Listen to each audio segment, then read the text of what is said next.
Welcome to Detailed, an original podcast by RCAT. This is the show where we uncover lessons learned to help you navigate your next project.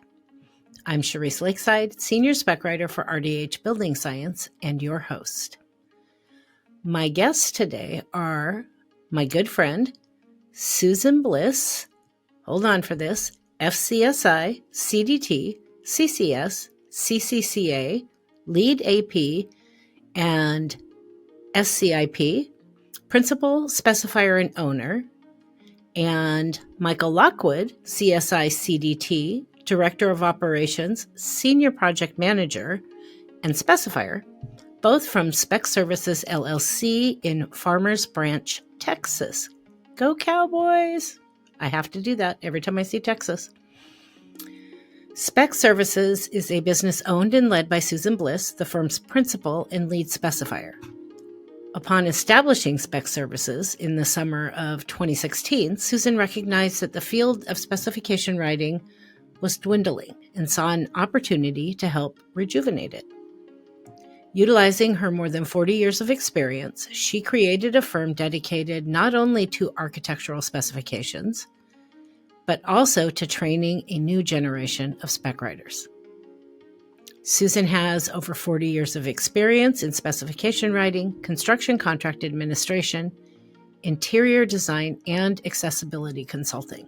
As principal of Spec Services, Susan now focuses on managing client and business relationships, helping direct the company's vision, as well as specification writing and training. As part of her training plan, Susan also created Spec Lab, an online learning program for architects and builders. And personally, I can tell you without hesitation that this mentorship means the world to Susan and is truly a heart endeavor. One of the things I think that we have in common. When Susan isn't busy running a successful business, she enjoys traveling and participating in the sport of curling with her husband. So that's something on my adventure list. Susan, I'm expecting an invite. As a senior project manager with more than 5 years of experience in developing architectural specifications, Michael leads a team of specifiers in developing the specifications for a project and is responsible for overseeing the coordination and production of the project manual. As Director of Operations for Spec Services, Michael collaborates with senior managers in the development of performance goals and long-term operational plans, as well as all of the company's systems and processes. Outside of work, Michael enjoys playing golf and outdoor activities with his family. So if you haven't picked up on it yet, today's episode will be a little different than our typical episodes. We are bringing you another one of our popular deep dives into the importance of specifications in successful projects. We will discuss the role of spec writers, the challenges faced, and the desperate need for proper training and mentoring in the industry for all AEC professionals when it comes to contract documents. We also highlight important considerations and best practices for spec writing. Now, let's get into the details.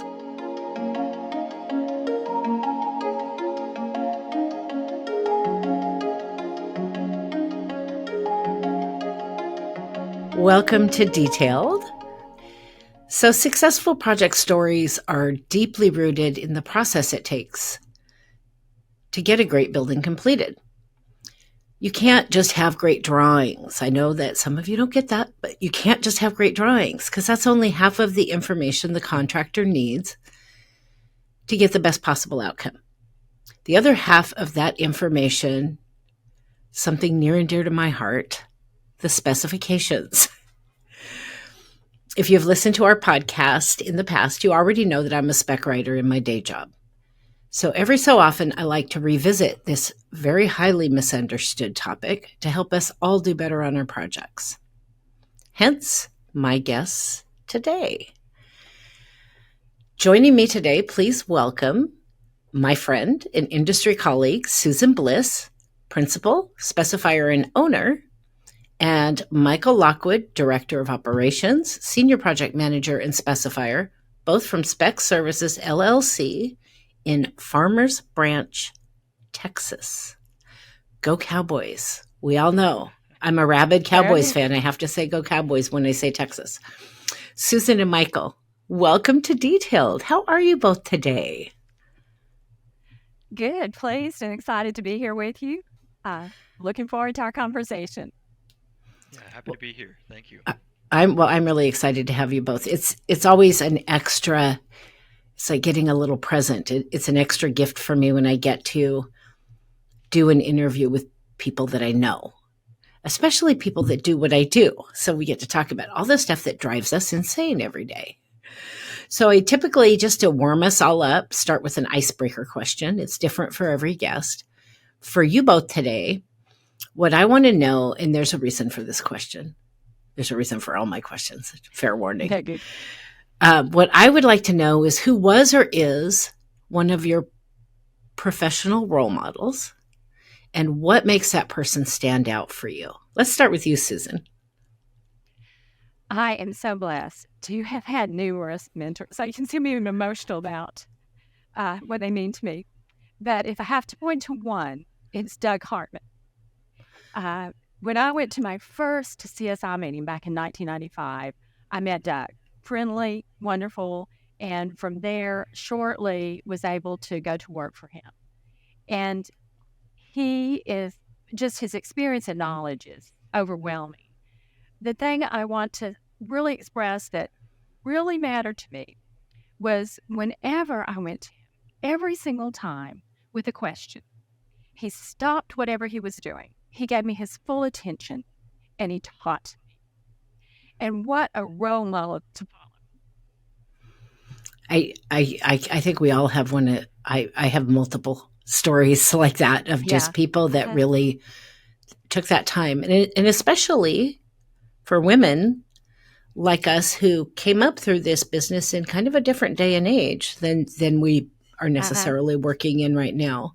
Very it wasn't different. It wasn't always easy when we were younger, in a largely male-dominated industry, to get the respect and attention that you needed to grow in your career. So that means a lot because it made, I have stories like that of my own. Michael, how about you? Well, through Susan, I have the pleasure of knowing Doug Hartman as well. But I'd have to say my professional role model is sitting right here. It is Susan herself. She's taught me everything I know about specifications. And so on one hand, it's her knowledge, her expertise, the way that she writes specifications, she manages projects. It's impressive, it's consistent, and it's easy to learn from. On the other hand, she's also running a business, and she does that very well also. And watching her do both of those things is very inspiring, and I'm very happy I get the opportunity to learn from her in both regards. Well, if I didn't know Susan personally, I'd be sitting here going, "Oh, sucking up to the boss." But the fact of the matter is I do know Susan personally, and I do know how much we have this shared passion for mentorship and giving to people what was given to us coming up in our career, and understanding how much of a difference that makes. So I believe you 100% wholeheartedly, and I don't think you're sucking up to the boss. I love that answer. I somehow knew that was going to be your answer, but throw it out there. It might have been Gandhi. I don't know. So let's talk about all things specifications. I already read your official bios in the intro. So instead of going into your background, we have that already. Tell me just briefly why or what, because I know I did not plan when I was a young girl to be a spec writer. Why or what led you to become a spec writer? Which one of you? Michael, how about you go first this time? Sure.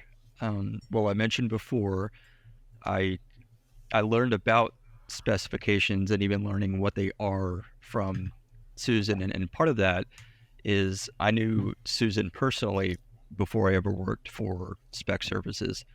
And so she told me some of what she did. She was starting this brand new company, Spec Services. She was looking for help that she could find, but she was looking for that next generation of specifiers that she could train and bring up and hopefully carry on her wealth of knowledge. And so in meeting with her and learning about what are specifications, what does the job look like, what are the opportunities, it sounded fascinating, and it sounded like something I would really enjoy. The detail-oriented nature, the learning something new every day, really spoke to me, and it excited me. And I can happily say I made the right decision here today. And both the projects I work on are super fun and interesting. We're continuing to train and bring on new people in the company, and that's fun to impart some of the knowledge I've learned to this point. I obviously have a long way to go still, but all of that has been a very rewarding experience thus far. Oh, my little piece of advice for you, I'm only a little bit older than you are, maybe a lot older than you are. I wake up every day feeling like I know less than I did the day before. This is a lifelong learner profession. It just becomes part of your DNA. What new thing am I going to learn today?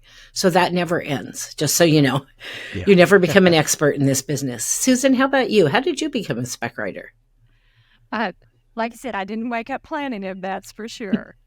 I over 40 years ago, I think I'm a little ahead of you there. I went to work for a single architect, small firm, and as a receptionist secretary. And that long ago, yes, secretary, not admin. And I'm fine with that. It became my job at the typewriter and with scissors and Scotch tape to prepare the specifications. As I did that and typed off of a yellow legal sheet or whatever, it just was of interest. I wanted to not just blindly go through the work, but kept reading and learning about it, found it interesting. Of course, it was always the last minute when I was called in to do it. And out of, self-defense, I started saying, can I start getting this ready earlier? And from that, it was just the desire to learn, to do it better, to get it in shape earlier, not last minute. And that's where it started.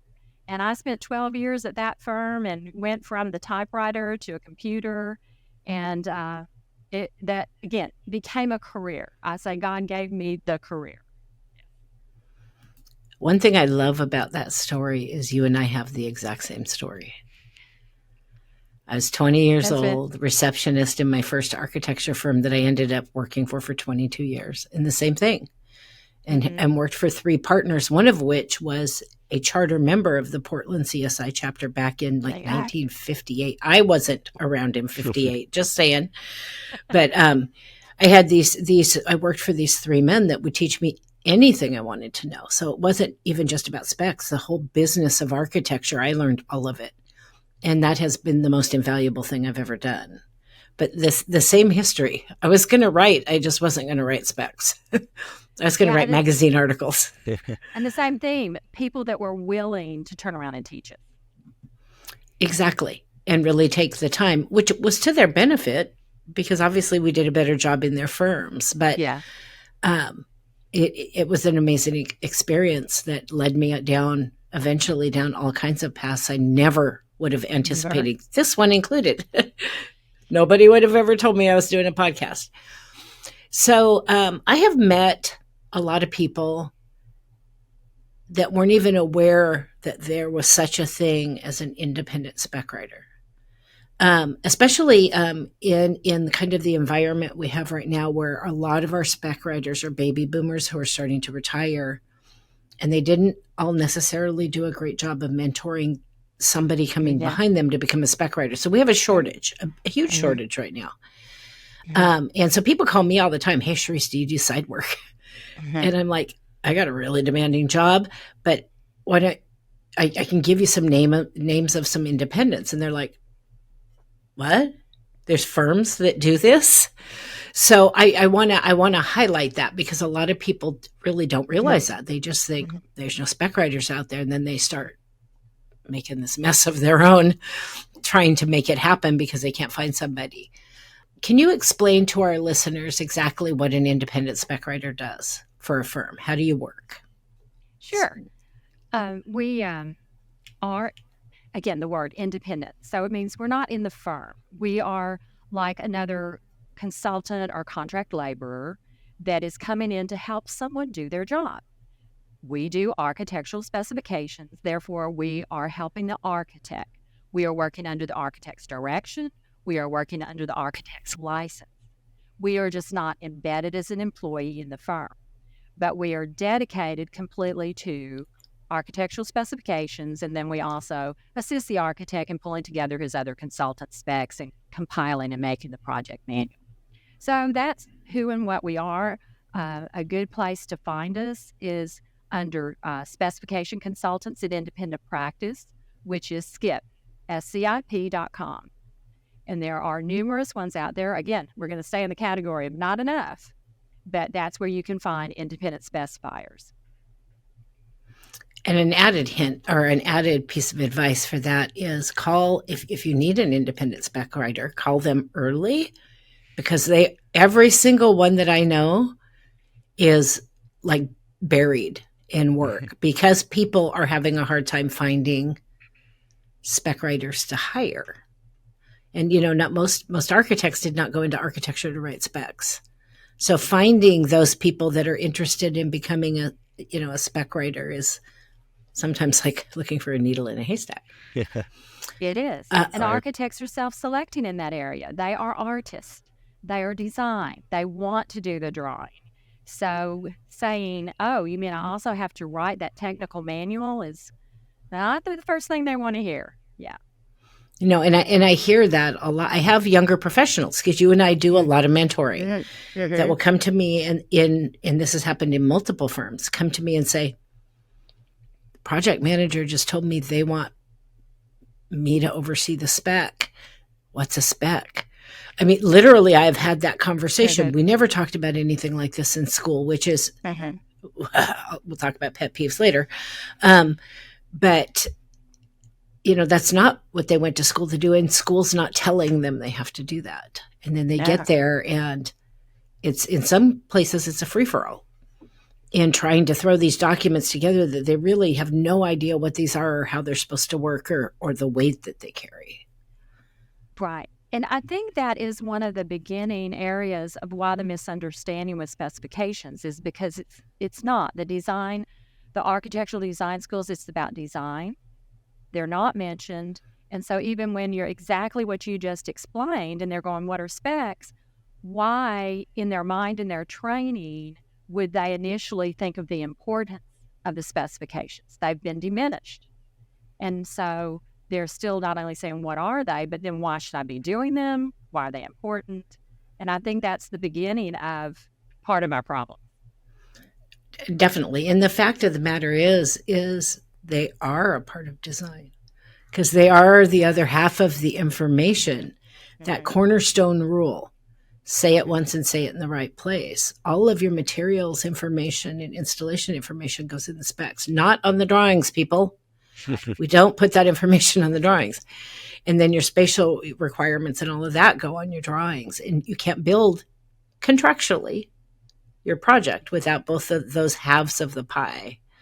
I'm not going to go into a CDT class, but, so everybody understand that there are independent spec writers out there that can help you. So rather than get yourself into a huge pool of risk, consider hiring one if you can't find a spec writer to hire in your firm.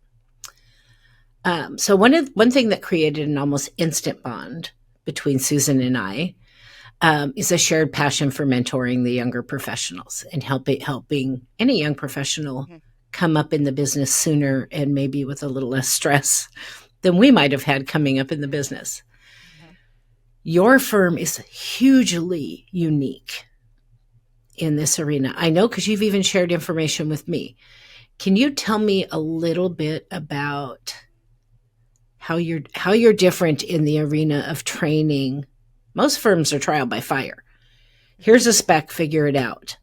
That's how you and I learned. Yeah. Yeah, that's exactly how we learned. You don't do it that way. So tell me how you're different and what you're doing there that I think is so amazing because I already know. But everybody else doesn't yet. Okay, and I think this is great. Let me start off. as you're asking from my point of view, but then Michael seen it from the opposite side. We'll have some good comments there, I think. So when I started Spec Services, it was in July of 2016, and I had the twofold from the beginning. It was a twofold purpose: to provide specification services and to train the next generation. I have to give my husband all the credit. He's the one that kept challenging me when I kept saying how much work there was. Why can't you train someone? And I had a lot of excuses at first, but he wouldn't let up. And so I said, okay, well, Lynn, let's do it. And that was then setting up with my first person, trying to get everything out of my head, all my processes, procedures, what I did were in my head, which is I really think is where most of us as independent, whether you're in a firm and a full-time spec writer or independent, you have your methods, you have your way you could work through a job and do it. So one of the first steps was documenting it. But then as each new person was hired and brought in, we have purposefully taught, this is what the specifications are, this is what a project manual is, this is what master format numbering is. All of the things that people have to figure out when they're suddenly assigned to do them, we are teaching ahead of time. I did a lot of classroom training for my employees. Come in, we're sitting down, we're going to do an hour, we're going to talk about a big picture sometimes, or we're going to talk about a very specific section. We work completely through Division 01, all of the possibilities there at the same time, and it's already come up more than once in Will, along with the CDD training. So it's very, very purposeful to train without trial by fire. You actually have a training program. Yeah. Because you shared some of that with me. So it's not we're sitting down and having these meetings. We've got to check off all these boxes to make sure that you have a good base and you can jump off with some kind of knowledge. So Michael, tell me, what does that look like? What does that look like for you on your end in learning to become a spec writer? Right. From your side of the fence. Well, early on, a large part of what we try and tackle early and Susan mentioned this, is our process.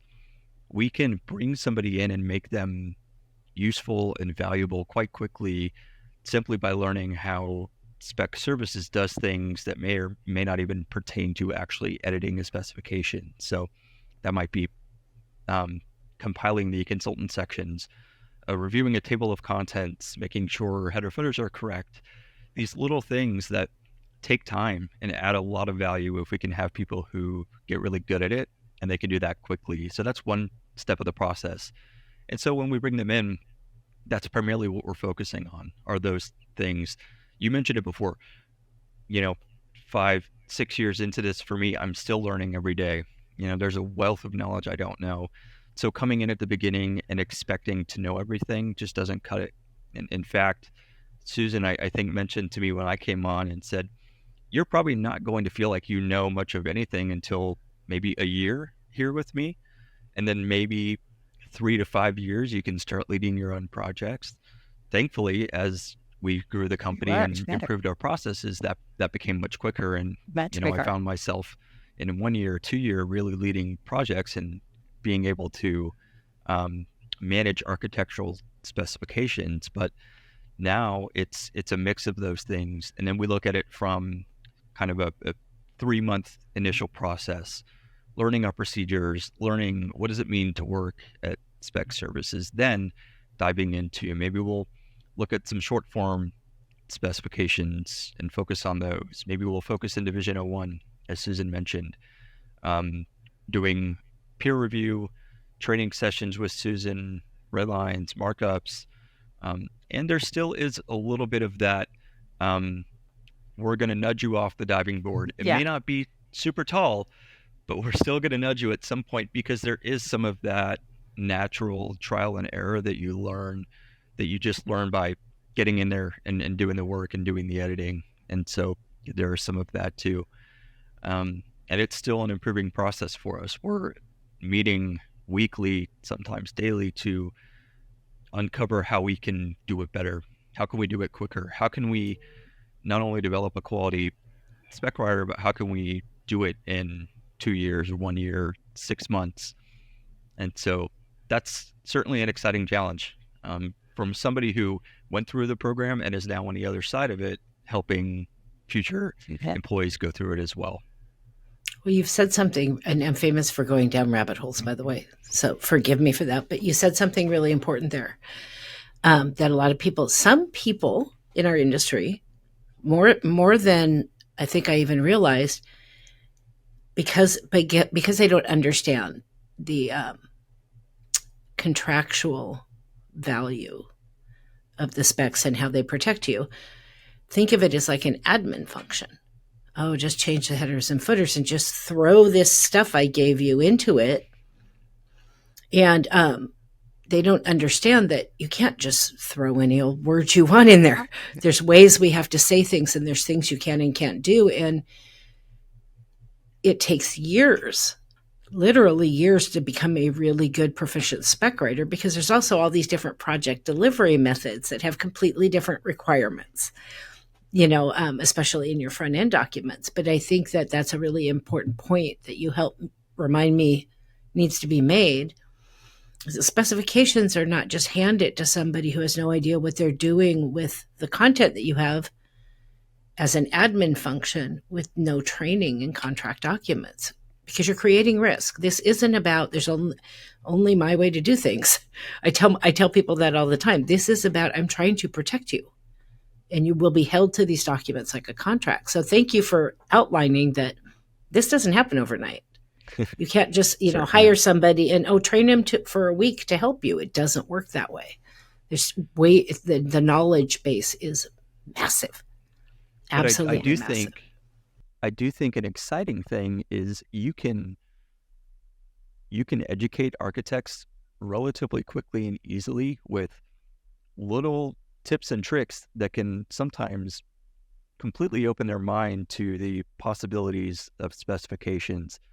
I was reading earlier and thought of the phrase that we all know, the 4 C's: clear, concise, correct, and complete.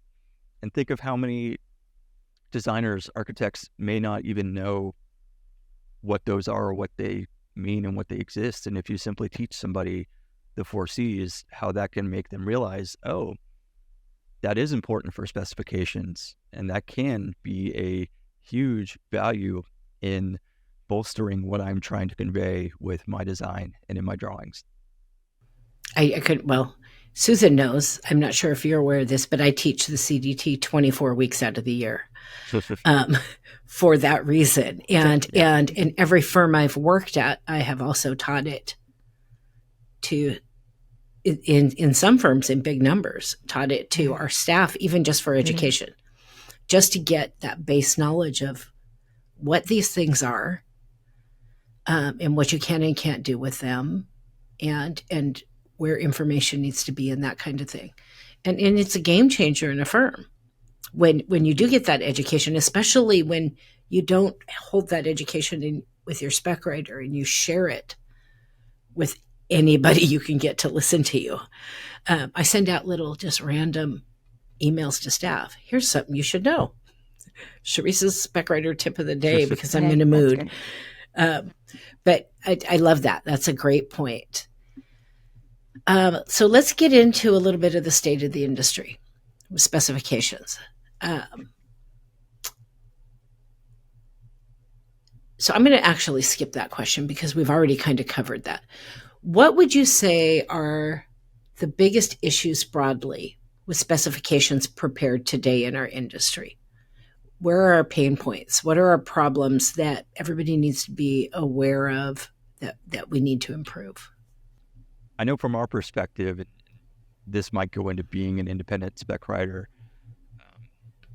A 5th C, if you will, would be communication, or maybe lack thereof, or miscommunication. I think we talk about it all the time, that a breakdown in communication can be a breakdown in the specifications, and it might be as simple as a piece of information wasn't conveyed correctly, or it was conveyed inappropriately, or like you mentioned earlier, it was put in multiple locations.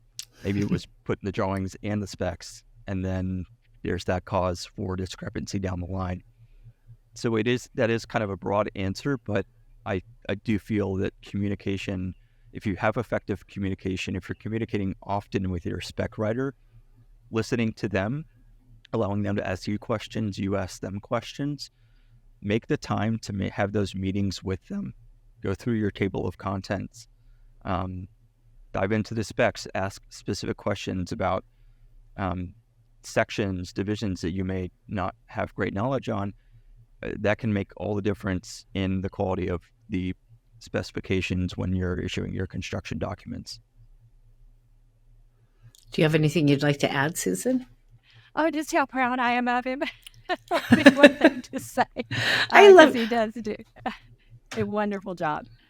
I would take a little bit, because and it was answered very well. I think looking at the problems that are out there is we, as being focused, we are focused on specifications, period. That's what we do. I think, though, one of the problems out there in the industry is so many that are not. The project architects are, like we've already discussed, are said, here, write the specifications, and have not had the training and not had a means to get it. And you at least hope there's someone that can help them. But looking at it, I think this is an appropriate time to bring up about just really, we've already mentioned how few there are. But I did a little research on the internet and came up with, and again, I'm sure there's varying here, but internet research 2023, there's anywhere from 65 to 79,000 architectural firms in the United States. So let's take that lower number. For specifiers, full-time specifiers in firms or independent, there is no count. So we don't know for sure, but in talking with people that maybe have a feel for it, a few years ago came up with maybe only 800. Well, let's double that to 1,600 or triple it. If you do the math off of the smallest number of 65,000 firms, you don't even get a fraction of one specifier per firm. So who is actually writing the specifications? It's the project architect. And that's the scary part. Who was not taught about it in school, does not understand the importance, thinks everything needs to go on the drawings. So, and when they're given it, what is the one, if they don't have a good mentor to really bring them along and specifying, then what are they told? Well, go get such and such a project. It was similar to that. Just grab that and we'll repeat it. And that happens again and again. And it's a sad state of affairs that they're pushed into that when the project architect already has so much on their plate of the design and the drawings there. But the specifications for them to learn how much they can help, which again is what we've said, you can put the information in the specifications, the right information in the right place. I couldn't agree with both of you more. And both of those things are huge. That communication thing. You know, one of my stories I tell my CDT students is at a previous firm, deadline day, projects going out today. And I get a message from the project architect. Just throw together a suspended ceiling spec real quick. You have communicated to me nothing. Do you know how many choices there are in a suspended ceiling spec? You want me to pick? I don't know. In almost every firm I've worked in, I have been the sole spec writer for numerous teams and offices. Like currently I work in a company with 10 offices, about 350 people, and I'm the only spec writer. There's no luxury. I mean, you can't find a spec writer, let alone having enough in one firm to be embedded into your project. So that communication, especially working with an independent, communicating effectively. And that was your key word you said, communicating effectively. There's a difference between communicating and communicating effectively so that most of us are kind of masters at efficiency. I know I've found all kinds of ways. I could not write specs for this many people if I hadn't found ways to be uber efficient. So I love those answers. So technically, what are some of the most challenging areas that each of you, that you find in the building or in the project to specify and, maybe pick an area and give me some advice on what people could be doing better to get it right. Like, I know I have certain ones that give me gray hair. You don't see it, but it's there. I was thinking about this earlier, and what came to mind, and I feel like it's been a point that manufacturers especially have been harping on more recently, is compatibility considerations between different products and materials, especially when it comes to the exterior envelope. And now you're seeing it from truly the roofing system all the way around the walls, underneath the slab, below grade. It's this all-encompassing box that you have to contend with, and so often you're dealing with different manufacturers, different materials, different systems. Nobody really knows how they tie together. Can they tie together? Where do they tie together? Who is responsible for what? And that's the architect as well, not really having those answers. And so that is oftentimes a situation that requires detailed communication, game planning. Okay, who are we going to talk to about this? What research are we going to do? Our team will go out and pull in product data sheets and talk to manufacturers reps and do what we need to do to make sure that everything is going to play nicely with each other. But that might be a recommendation for the architects and designers as well, is leaning on your manufacturers reps, the experts out there in the field who can speak to some of these products, or even just having a basis of design product called out and communicated that to us. That can be very helpful as well for us in specifying some of those systems. I could go on and on about other sections and divisions that can cause headaches, but that one, when it comes to collaboration with the design team, that's an area I consistently find we have to push pause for a second to really make sure we're doing it right. You could not, seriously, Susan, don't lose this one. Do whatever you got to do to keep this one. I know. You don't even need me here. I could not have asked for a better answer, because another pain point for me is the way some people, not all, but some people treat manufacturers reps. My single most valuable resource in getting my specs written are my manufacturers reps. Now, the manufacturing companies could do a better job on their guide specs, and I take every opportunity to say that out loud, because I really don't want to have to rewrite them completely from top to bottom, which I usually have to do. But those reps save me, not only have knowledge I'm never going to have in that detail, there's thousands of products. They save me so much time. And I am so much more effective and productive if I work effectively with them. And they have to be involved from day one to the end. They have to know a lot. So thank you for pointing out that, this is really an area, those transitions are really difficult, but just making sure you've got all the right things for a product, for that particular building, which it could be different for this building or for that building. Those people are so invaluable. And I forgot to put that question in my list, and you just called me out. So I can retire. I can retire now. So can you, Susan. We're in good hands. We are. Is there something you find especially problematic, Susan? A favorite in the specs? Well, I'm going to go the other direction. We didn't collaborate on what our answer was going to be, and so he did a much better job on the building envelope, but I would have said that. So let's go on the interior. And on the interior finishes, there can be some challenges too. And I would use ceramic tile as an example. If you're using the same installation every single time, then that might seem like it's a simple section. But when you really sit back and look at it, and you can have tile in so many, from a lobby to a restroom to a shower, all the different, and there are so many different installation methods and so many different installation products. So to work through and really almost work the section backward, or the way we should do all sections, is to find out where is this going and how is it to be installed, and then come back and find all of your correct products and installation methods that you want to do. So that's just a opposite of from the envelope to an interior finish. To learn how to write specs, if I can go ahead and jump in with this, is how we teach. And if you are getting started, we start with more interior products because the building envelope is more complicated.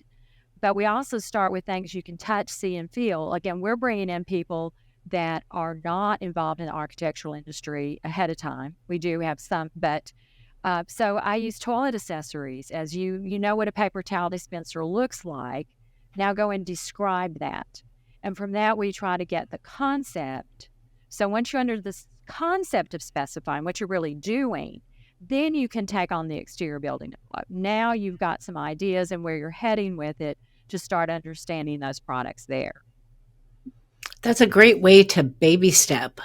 Yeah. I mean, oftentimes some of us who are not working at an independent firm don't have the luxury. It's that whole, you're always on fire. It's just, I'm shoving you off the cliff because I don't have any choice. Mm-hmm. You've got to attack all of these things. But I do a ton of training, and I have in every firm as well. And that's a great way. And I do the same thing. Start with the easier to understand sections, the more clear-cut sections, because now I work for a building enclosure consultant. That's all I write now, are all the complicated, and I don't know what I'm even doing half the time. I feel like, luckily, I'm surrounded by super brainy people that get it, but it is so unique and different on every project. There is no do it the same way, ever. It's not. Ever, on any, from one project to the next. It's never the same way twice. You learn a lot that way, though. You do. You do. But, it's challenging. Mm-hmm.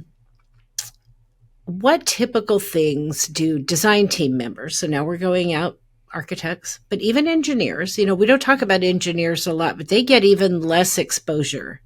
That's right. And I did I'm enclosure consultant now, and I worked MEP for 6.5 years. And so I've been neck deep in that world. So anybody on the design team, what typical things do design team members just not get about specifications? And what mistakes are they making? What mistakes are they making as a result of that are putting them at risk? We'll let you start again, Michael, since we love younger professionals and since you're blowing everybody else out of the water. Sure. I think what come to mind are a few things we've already talked about. A big one being not fully understanding that the drawings and the specs are complementary. And I like what you said before, say it once and say it in the right place. It may be they want us to include a basis of design, but they're already showing that in a legend on the drawings, or vice versa. Or another problem that I run into is they've already have section numbers tagged on their drawings for every system that they show, but they don't actually match up with the section numbers that we're going to use for the section that includes that system or product. Maybe we've narrow scoped it down and have added a decimal to it. Maybe it's a different number, but still following proper format. And they don't realize that now causes this major discrepancy. If you're trying to direct somebody to a number and that number doesn't exist in the project manual, that can cause issues. Another thing, again, goes into the detail required to really make proper selections when it comes to products and systems. We spoke with a roller window shade representative this week, and just talking with them and kind of picking their brain, well, how would you specify this? And they start rattling off 10 different questions about, well, what kind of fabric do you want? What color do you need? What's the openness factor? Now let's talk about the motor. How quickly do you want it to operate? Do you need it to be integrated? What's the fascia going to look like? All of these questions we obviously know exist within the specification section. It's asking for that information, but many of the architects don't. And again, that goes to, they have a million other things on their plate. They don't necessarily always have the time to deep dive, read through a section, know all that it's asking for. But if they knew that, they could understand better that making those selections and making them early, and even getting that feedback from your client of what they might prefer, helps them in the long run, because they're going to ultimately get the product on their project that most closely matches what their intent was. How about you, Susan? What do they just don't get? That they're their best friend. Again, they're part of the whole. They are there to serve the construction documents. That they shouldn't be scary. They shouldn't be this unknown out there, but a familiar face that they want to work with. Also, that it can make if they think it has to go on the drawings. For instance, take a roofing system. Trying to write a note, and in that note, put all the different information of the layers and everything, where they could put roofing system or just roofing system number 1, and know and trust that the specifications will fully define and describe that roofing system. If they really understood that it is a team and that's supporting them with supporting their drawing. Well, also, and I love that you mentioned that, because I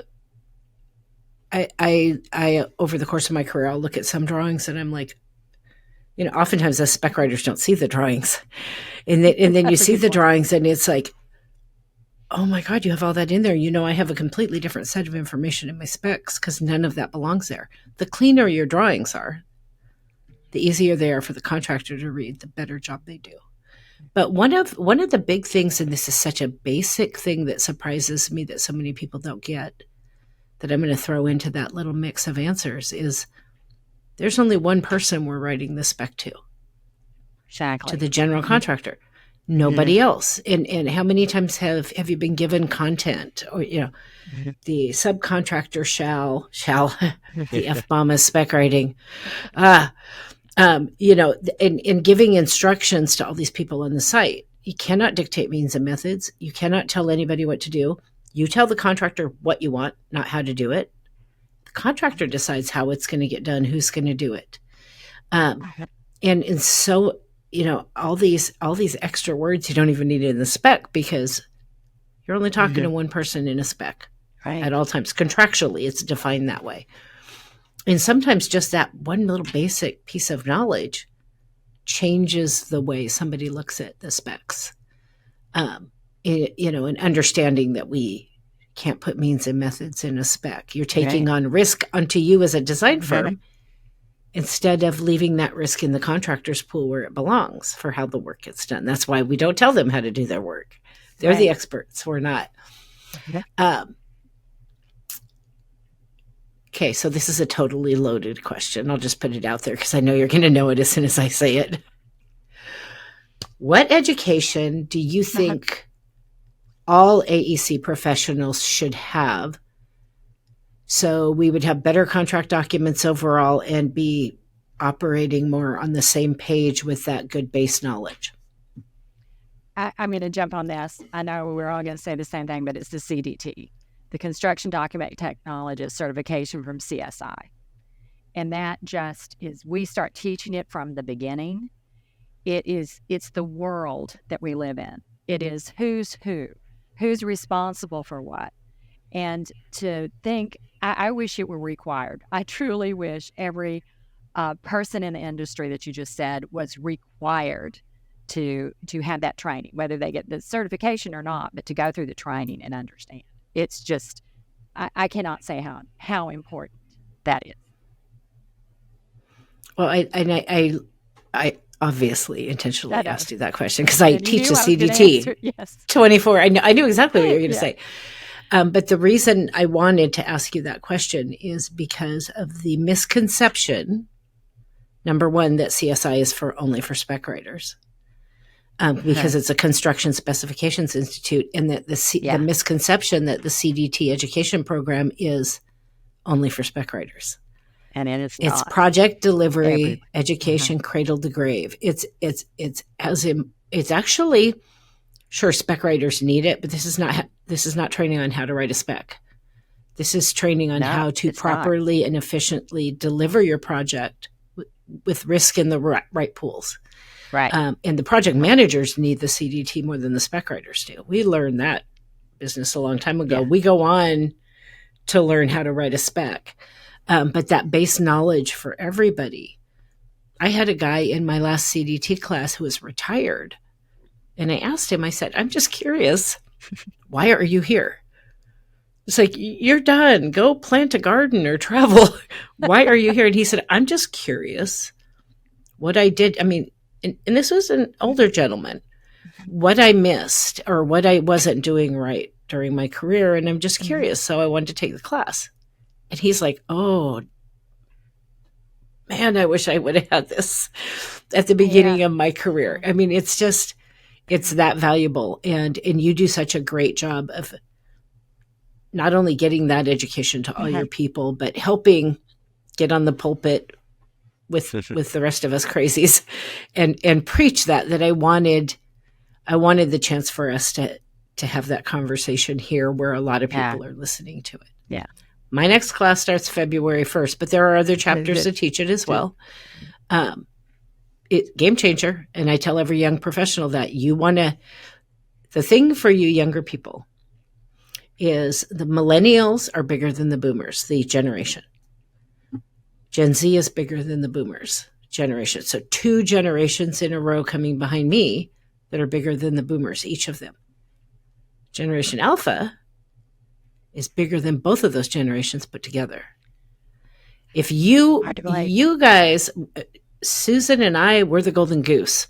There are not enough of us anywhere. We are secure the rest of our career. The younger people have large amounts of, this people that choose spec writing are smart because it's a niche and not very many people do it. So not as much competition if you want to do it. But there's a lot of competition in our industry and you really set yourself apart. Even as if you're not interested in spec writing, you're going to want to be the best project manager on your project. Get this knowledge and you're going to do a better job. So thank you very much for totally humoring me with that question. So some firms don't have spec writers and they don't use or don't even know there are independents they can hire, or for whatever reason, they don't want to spend the money, because I've heard that one before too. They just have someone on the team write the spec. Here you go, write the spec.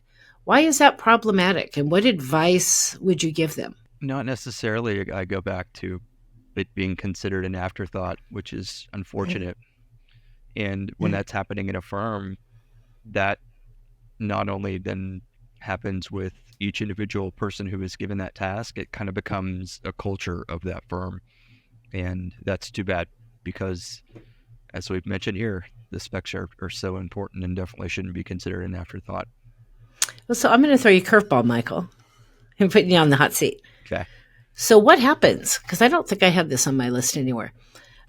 What happens when a firm prepares bad specs?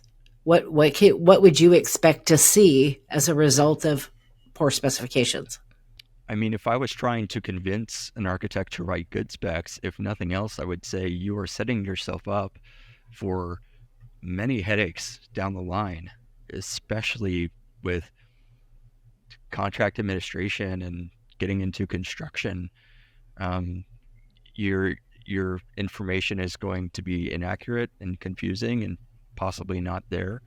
And so even if the contractor is doing their due diligence and asking these questions and needing clarification, that's great. It's still going to cost you time and money and effort. And in the terrible event that they miss something, well, that's when it can become really bad, because now it's negatively affecting your project in the sense that they install something incorrectly, or they've not followed proper instructions, and then it becomes an even bigger issue in some of those time and money considerations. So not to scare somebody too badly, but it can have serious ramifications. And if nothing else, do it properly up front so that you basically don't have to do the work and do twice, 3 times as much of the work down the line when you are also trying to work on other projects at that time too. I'm giving him a raise, just so you know, Susan. I'm giving him a raise. Yes. That's exactly what I was hoping you would say. People always think, well, nobody's going to sue me over that. That's the worst case scenario, and it does happen. But I was exposed to a project once. Thank goodness I wasn't the one that wrote the spec. 3,000 RFIs in the first month because they put out documents that were not quite ready and they hadn't wrapped a lot of things up. That's costing you way more money than any lawsuit that you might get here or there. So the mindset that, I only have to worry about risk from a lawsuit standpoint, the change orders, the RFIs, the ridiculous amounts of meetings. There's a reason architects lose money during the construction phase. And you can almost always point to improperly prepared contract documents because it just hours and hours and hours nobody needs to spend. Because what's those famous words earlier on? I don't have time. Or I've always done it this way. But people aren't adding up that factor. So thank you, Michael. That's exactly what I was hoping you would say. Yep. Tell Susan I said you get a raise.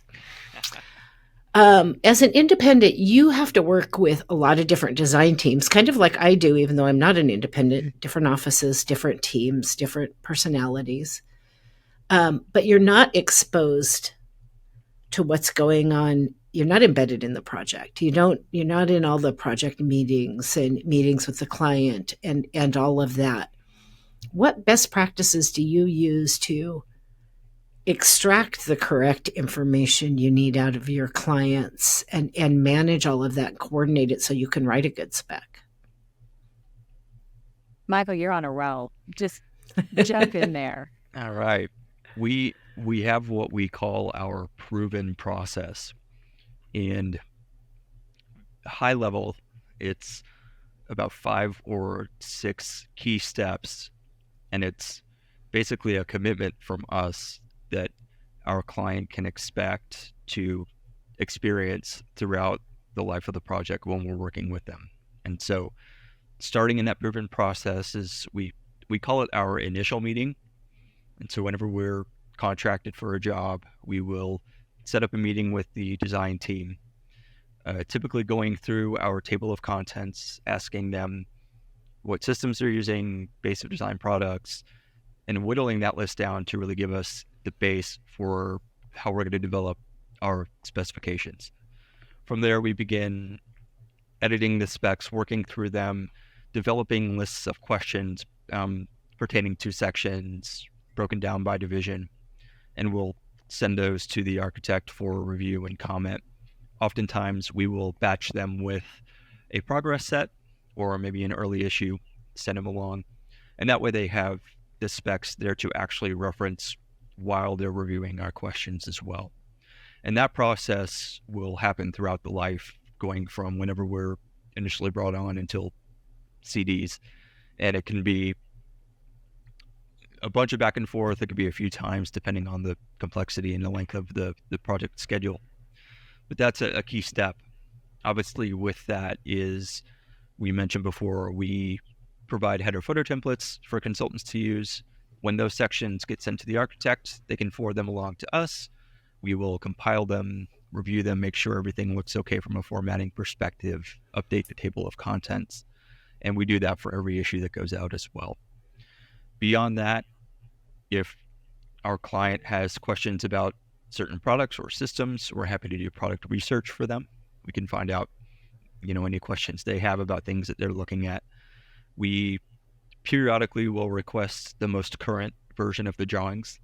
You mentioned before, sometimes we don't get drawings often enough or, until the last minute. So we make it a point to remind them that we do need those. They're very valuable, and not just floor plans or maybe, a few details here and there. We want the full set so that we can make sure we're doing a thorough review.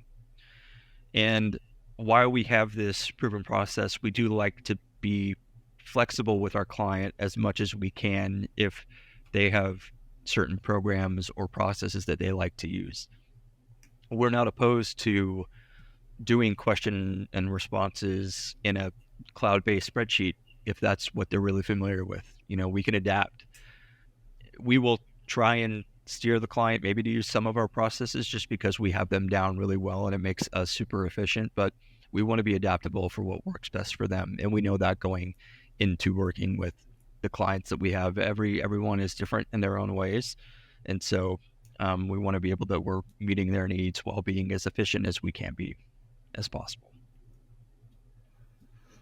So I'm going to throw you another curveball, and I'm going to ask you for this one, Susan, because it popped up while Michael was talking about coordinating with the client. And the reason I'm asking this question is because most of my career has been in architecture, but I am now in my second consulting firm. And so we not only put out specs as a prime, where I put out all the front end documents and everything, but we also work as a consultant to architects. So do you want me to tell you, in the two consulting firms that I've worked in, how many times an architect or the spec writer even at the firm has reached out to me and said, there's some stuff you shouldn't have in your specs that consultants are famous for putting in their specs. I get a header and a footer in some crazy format that is ridiculous. And that's the most communication I get. How do you guys deal with, we all know consultants love, and rightfully so, not that they shouldn't be doing it, but they do it for a good reason. They put in what I call CYA language, oftentimes in conflict with especially Division I in their specs, because nobody talks to them. And then they get burned somewhere and nobody coordinates, and makes sure that those things the design firm should be covering that address them are covered. How do you guys deal with working with the consultants? Do you guys, I imagine you deal with their documents as well to at least some degree. Yes, we, as part of our services, receive and we ask for individual PDF files of all the sections from all the consultants to compile the project manual. When we send out our examples, there's a particular certain article that we ask them to remove. We give the example, and sometimes there's some discussion back and forth as to why. We definitely check as they come in. We don't just check for the table of contents, but we check header, footer, title, everything matches their sales page as we get that. We try to point out, we have to walk a fine line and be very careful because it's their content. So we don't delve into their content as much as we possibly could. Make some more comments because I know what you're talking about. And we've already said some about speaking to the contractor. We're only writing to the contractor, some things like that. So we're trying to make as much coordination. We also have to pay attention to those that we do overlap, structural, civil, landscape sometimes, and making sure we're naming and numbering sections and who's really covering what. But we do what we can to try to make it all come together. But the content of a professional licensed person who's putting their seal and signature on there, we try not to overstep that while still helping where we can. Well, so maybe the valuable message here for consulting firms is there are problems typically with consultants' documents that could be cleaned up. One of the things I did is I developed those things where we cross the lines. Uh-huh. I developed a checklist. Uh-huh. And so it was a few firms back. It was for the project manager to go down this checklist. And did I coordinate between civil and structural on where the building pipe ends and the site pipe starts? Things, there's a whole list of things like that. Who's specifying fireproofing, all these places where people either put it in the wrong place or access panels. We all love access panels. because consultants have access panels they need. I saw this when I worked in MEP. And the engineers would want to put them in their specs. And I'm like, that's the architect's job to specify that. It's your job to call them and say, you need to make sure our access panels gets put in your section. And that was, it was actually an argument at one point. It's like, really, that's how it works. Let me show you. So the reason I wanted to ask that is I kind of wanted to shine kind of a highlight on there are conflicts there that could also be improved with better understanding of contract documents. And talking to people like Susan in your firm and Michael and getting some advice. Independents can be hired for a lot of different things oftentimes. And Susan has a great training program. So just a little plug for you. So what would you say are your I can't live without tools? Technology, processes. I cannot, my number one be all to end all. 2 is my Spec software and Bluebeam, because I do all my collaboration with my teams in Bluebeam. What can you not live without to do your job? You want to start, Michael? Sure. Yeah, I think our Spec software is our lifeblood, and it starts there. Everything else that we use and can be in different capacities. Outlook, Teams, Microsoft OneNote is great for just jotting down questions and notes and keeping a live record of thoughts you may have on the project. One that I wanted to shine a light on is called Rike, and it's a task management project website, and we use it, and we track all of our projects and deliverables through Rike. You can assign it to specific project managers. You put dates on everything. There's a calendar that shows who has what going out on what day, color coded, all that good stuff. And it speaks to each other within the system. It's great because the moment that we get a proposal for a new project, it goes into the system and it works from there all the way through the very end that we can consider a project closed out. And so we can track it that way. We can make sure we're hitting our deadlines. Nothing in the system is in there without being assigned to somebody. So everything that needs to be accomplished has a name attached to it, and that person knows that it's theirs. And we can track some really cool data through there as well. We can identify, okay, is this project a healthcare project? Maybe it's a new construction clinic, and we can track the square footage and even how many hours it took us to complete the specs. And so over time, we then have this database of project information that can hopefully help us moving forward and improving some of our processes and things of that nature. And we've been using that now for almost 2 years, and it's been very effective in our project management. Nice. I wrote that down. I'll be Googling that as soon as I get off this call. Yeah. What about you, Susan? What can you not live without to do your work? Content. We use the licensed content. We rarely start from a blank page. So as a tool, having the content and the manufacturers that are out there providing guide specifications for us that help us not only understand and have that, but the whole point of Specifier is the content. So that might be a little surprise to say that's one of my best tools or I can't live without, but we can't live without the content. We're not going to put that blank piece of paper in a typewriter every day. So all those companies out there that do full content, and then the manufacturers who provide guide specifications for us are just, invaluable. We can't do without them. Yeah, I couldn't. There's nothing that drives me crazier when I'm on a deadline, because we all know it's last minute. And running to, the manufacturer's website, and they don't have a guide spec. Yeah.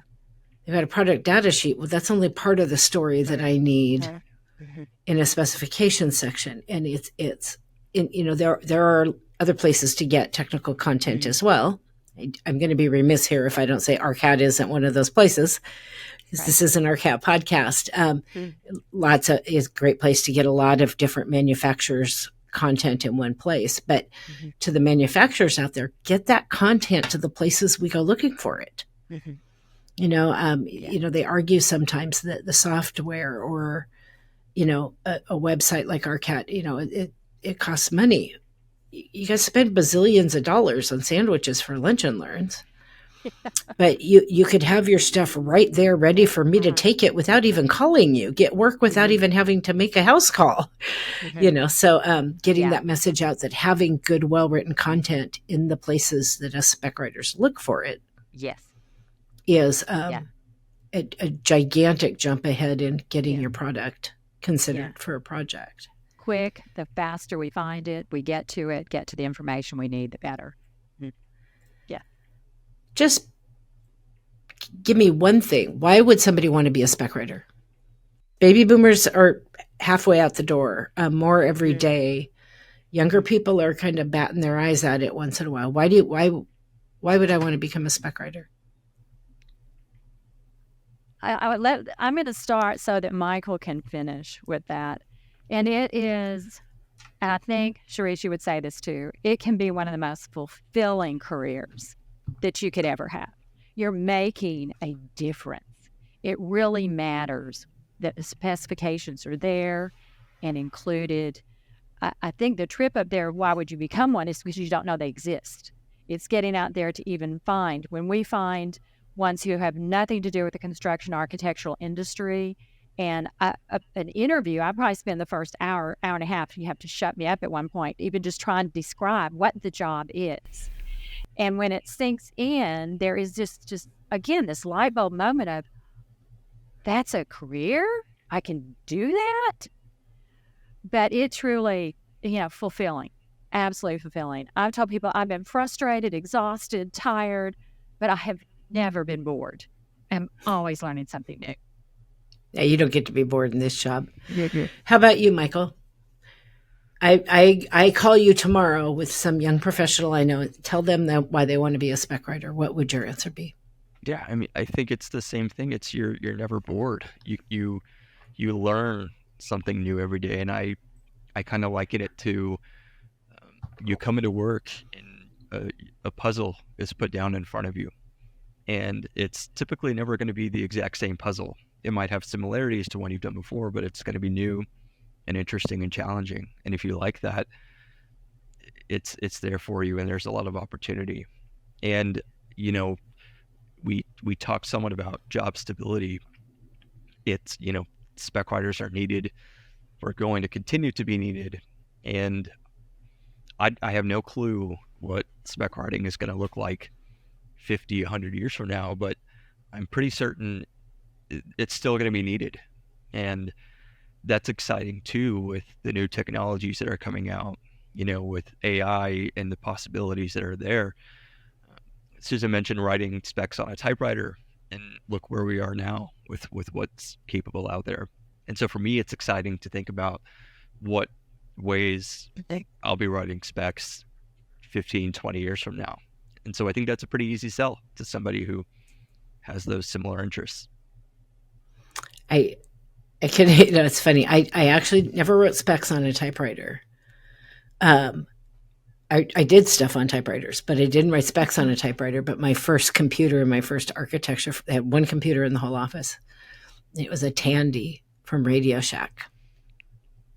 You had to put in a DOS just first. I mean, I've seen how far it's come in the time of my career, where I can do these instantaneous things at a push of a button. And I still get excited about that, knowing that I had to write code, literally write code to make a line bold on the computer back in those days.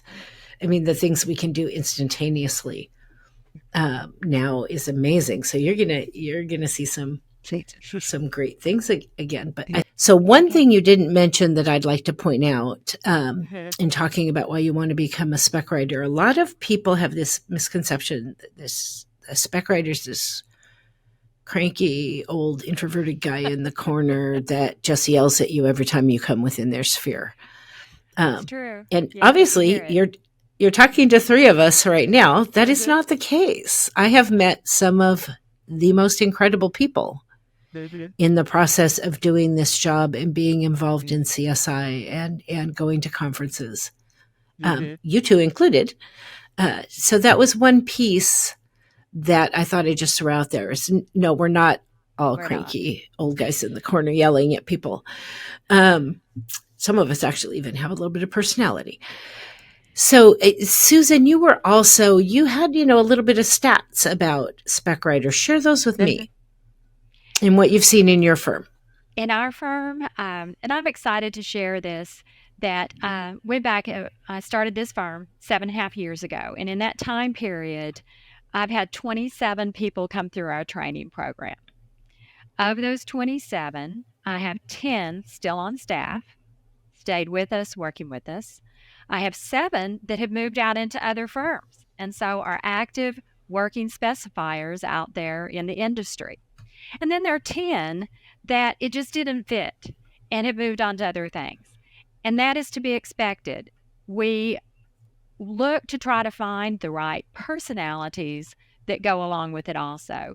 But I've had one person that they were just with us a month and said, hey, I can tell this is not for me, and that's fine. Wish you well. I've had people stay 1.5 years and really say, no, I can't do this the rest of my life. Those hurt a little longer. You've invested a lot to that point, but you still don't want them to stay, if they're not really into it. So I think a 65% success rate there is something to be really excited about. And we're continuing. We'll be hiring more very soon. Well, and a good point you make there, and you're right. Nobody should do anything that's not for them, but you don't know if you don't try. But I think another good thing to point out about writing specs is you are not like dead silent all day long in technical documents and never doing anything else. Like, right. Michael, you gave a great analogy on you're putting a whole puzzle together and you're talking to all these different people and you're bringing them all together and coordinating all of that and making it work. A lot of people think, my 2 boys, somebody asks them, what does your mom do?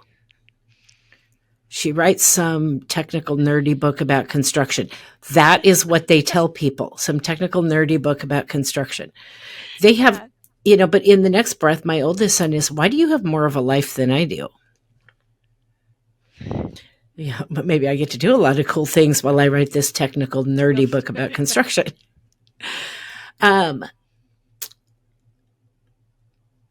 Looking back on your career to date, is there one particular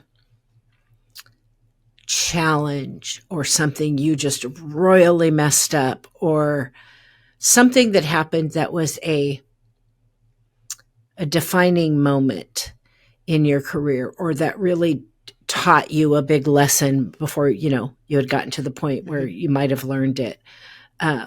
Anything that kind of laser focused you? I remember a boss telling me once, you can't come in like a bull in a china shop, Cherise. And it's like, and that, like, my feelings were hurt, but he had a point.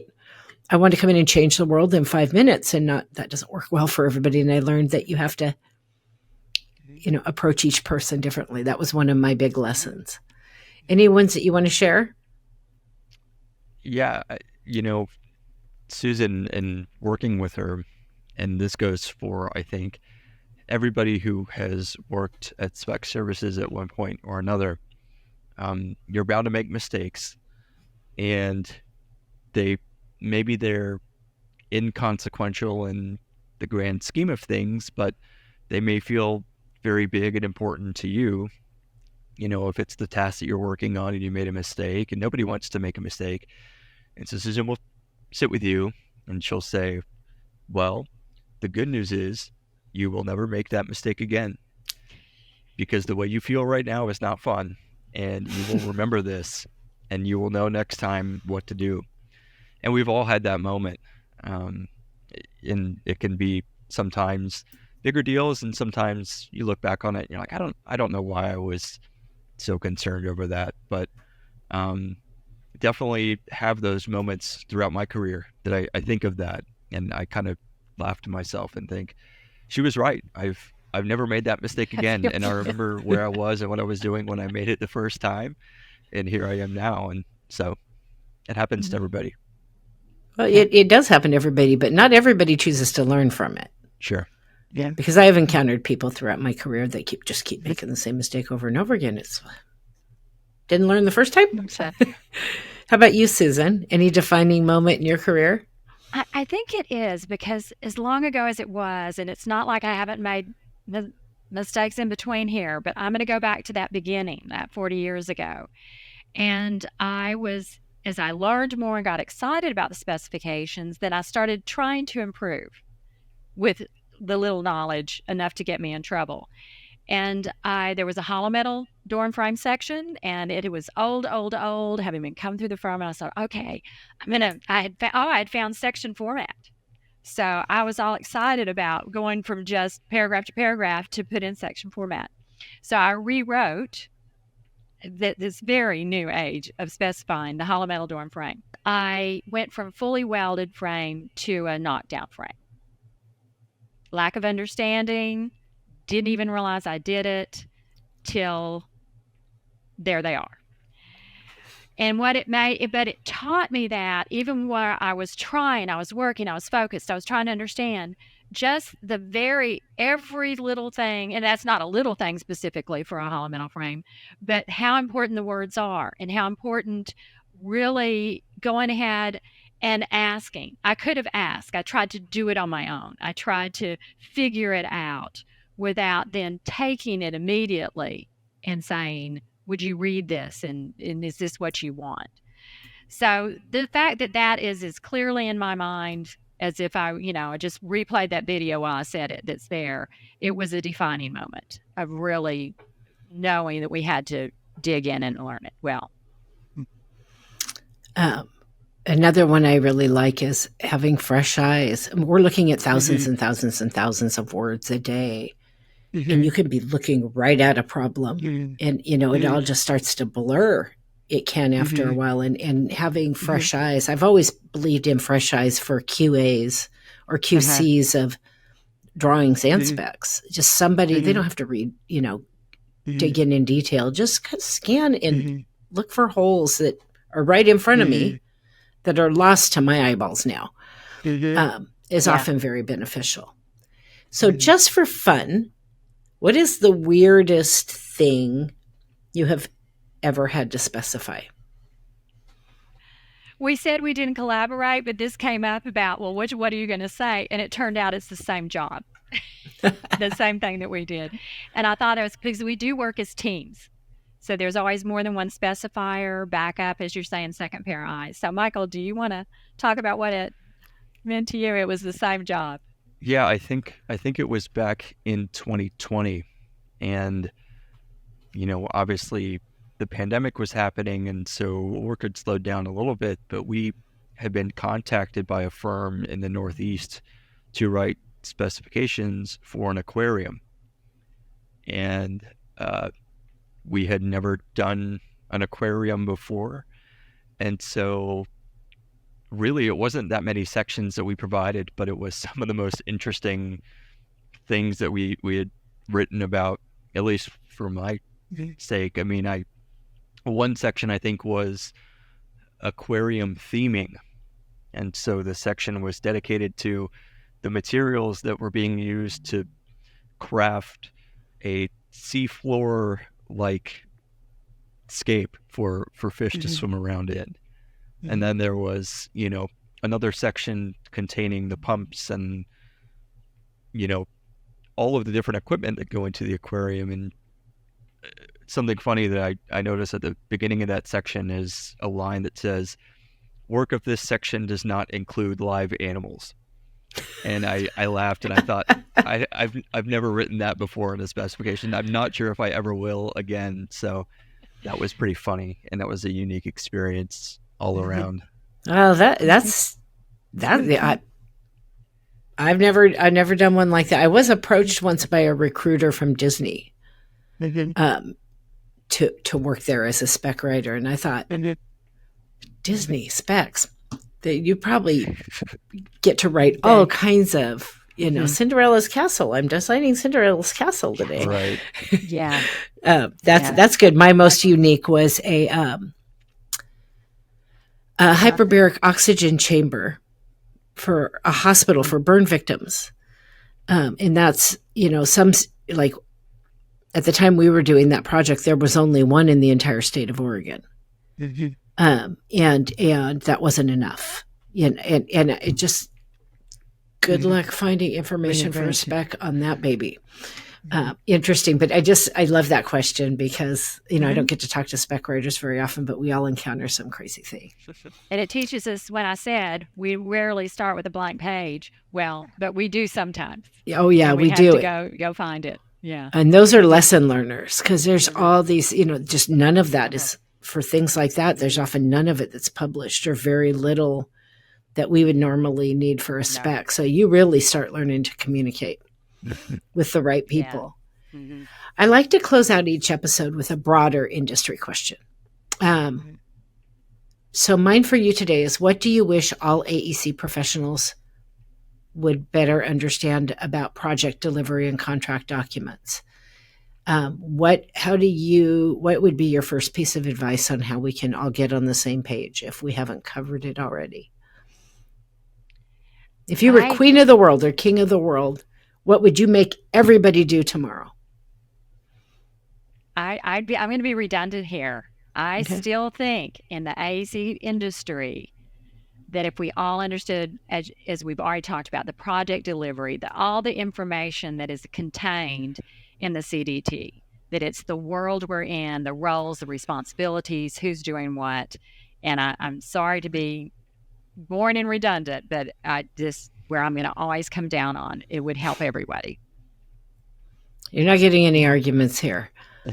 I don't think we can say that enough times. I say it like 40 times a day. And for some reason, it's hard to get them to hear it. What about you, Michael? King of the world, what would you make everybody do tomorrow, first thing in the morning? We haven't talked about it too much, but I think I would try and make more of an emphasis on designers and just AEC professionals reading and understanding Division 01. I think very often that is viewed as, and here's another bad word, but boilerplate, or, maybe it's a firm and they always do it their way and it's consistent. But even if that's the case, I think there's a lot to learn in those sections just about how the project is going to operate. And again, it's some of those things that are making the life of the architect easier. And so having an understanding of what is contained in those sections and what are some of those requirements that you can tweak or adjust or change based on your preference, that can make a huge difference in the project. Because it's too often that we don't get enough information on how they want Division 01 edited or what their preferences are. And I think it's a missed opportunity. That's an outstanding answer, because we didn't talk a lot about Division 1, but those are the rules of the road for the project.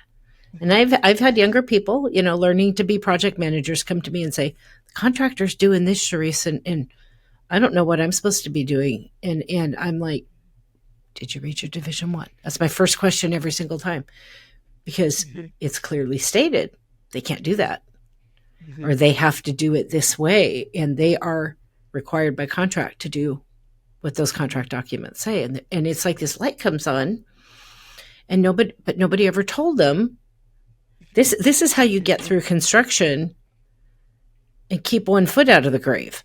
These are the rules everybody's going to live by. So that's a fantastic answer, and thank you, Michael, for throwing that out there, because we got lost on all kinds of things, so we didn't talk about Division 1. Okay, final question. Everybody gets this one, and this does not have to be work related. So as individuals, we all hope, especially I know in this room, we all hope to live a life that leaves some kind of contribution to make the world a better place. I jokingly call that mission my personal world domination statement, how I'm personally going to take over, and not take over, but make my world better, not necessarily the entire planet. I mean, I'll try that, but so personal or professional, how do you as an individual hope to make a difference or impact on our world? What is your personal world domination statement? Obviously, with Spec Services, we want to provide a great product, quality specifications. We want to be responsive. We want to be that person that our client can lean on and depend on. All of that is very important in what we do on every project that we do. But I think something that we also try and strive for that really goes above and beyond that typical expectation that you might get in a service is we really try to be kind and have good attitudes and put a smile on our face, tell our clients they're appreciated. And I think we do a good job of that. And I want to make sure moving forward and in the future and as we grow and as we expand that is a core pillar of what we do, because it can make a difference. And I mean, I'm sure and we've all been on project teams where that might not be reciprocated, or maybe there's one or two individuals who kind of tend to bring the mood down, but we really try our best to not let that affect us and how we communicate and how we operate. And at the end of the day, I like to think that leaves a lasting impression on our clients and the people that we touch and makes them want to continue doing business and have a relationship with us in the future. Yeah, it's a good thing to do in anything in your life, I think. Catch more flies with honey than you do with vinegar.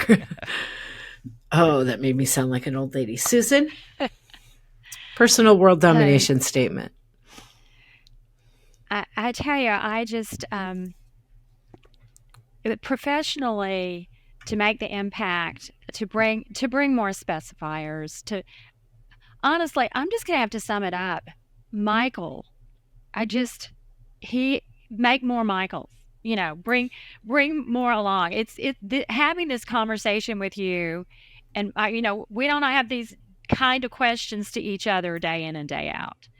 And if I can take some credit of having found him, brought him in, I mean, that would be to make that's our legacy at Spec Services, and therefore my legacy is professionals like I'm seeing, I know him to be and all, but see Michael right now. Just that all of our, everyone that comes through our program would pick that up and share it in the world and go out there and make that impact. And so I just need to be quiet now and celebrate what I'm seeing.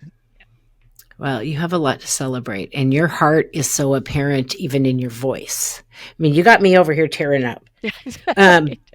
But it does make a difference. You think back to your mentors and how they changed your path in life. And I think back to mine, and I don't think we do a good enough job in this industry as a whole of putting that hand out in a collaborative and equally respectful way. Not this top down, let me tell you what you need to do. Let me share knowledge with you. And people like Michael share knowledge with me every day, and they help me become a better professional. Those ripples are going on so far past us, we'll never know. And that's a pretty satisfying thing. So you get that, you get to take some credit, and you get that pat on the back. Now go give Michael a raise. Michael's like, I love her. I love Cherise. Yes. Seriously, Susan and Michael. Yes. Mm-hmm. Yeah. Thank you so much for joining me today. It's been a lovely conversation. It has. Great advice. Hopefully I can have you back again in the future and we can talk about what's happening next. Cherise, thank you so much for this opportunity. It's lovely to get to visit with you, and we hope we have shared and helped other people learn today.